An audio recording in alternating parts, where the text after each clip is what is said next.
Deep in northwest Alabama, far from the bustling metropolises of New York or Los Angeles, stands a modest building that helped rewrite the story of American music. Fame Studios, located in Muscle Shoals, is one of the most significant recording spaces in rock, soul, R&B, and country history. Though small in size, it's massive in legacy.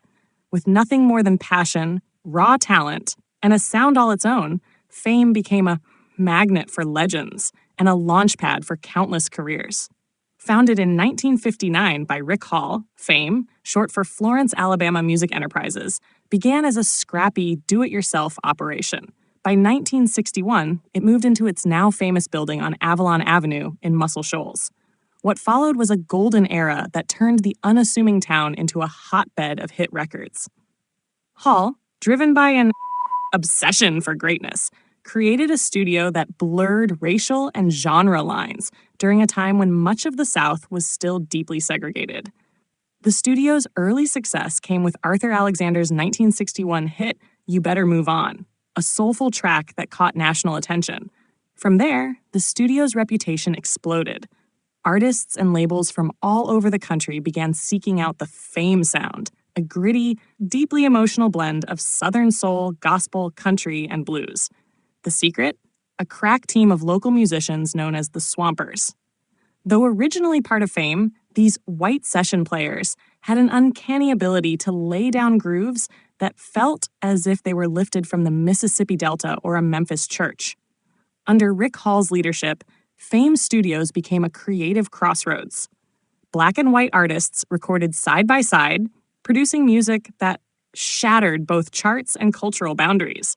It was here that Aretha Franklin, then struggling to find her voice under Columbia Records, recorded her first smash hit, I Never Loved a Man the Way I Love You, in 1967.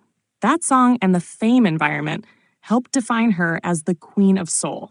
Other iconic artists followed. Wilson Pickett, Etta James, Clarence Carter, and Otis Redding all stepped into Fame's humble rooms to lay down legendary tracks. Even major acts like the Rolling Stones, Bob Dylan, and Duane Allman made the pilgrimage to Muscle Shoals, drawn by the studio's mythical energy and unrivaled groove.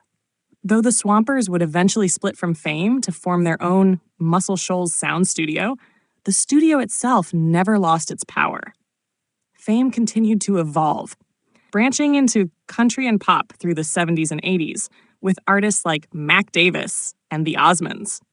Today, Fame is still a working studio, operated by Rick Hall's son, Rodney Hall, preserving the spirit and sound that put Muscle Shoals on the map. Part of what makes Fame so magical is its honesty. The studio never tried to sound polished or overproduced. It let emotion lead. You can feel the sweat in the drum hits, the tears in the vocals, and the electricity in every take. That raw, unfiltered approach is what made it great, and what continues to draw artists looking for authenticity. In a world obsessed with gloss, Fame Studios remains gloriously real. It's a place where legends were born, where soul found its southern home, and where music was made the way it was meant to be: loud, proud, and full of heart.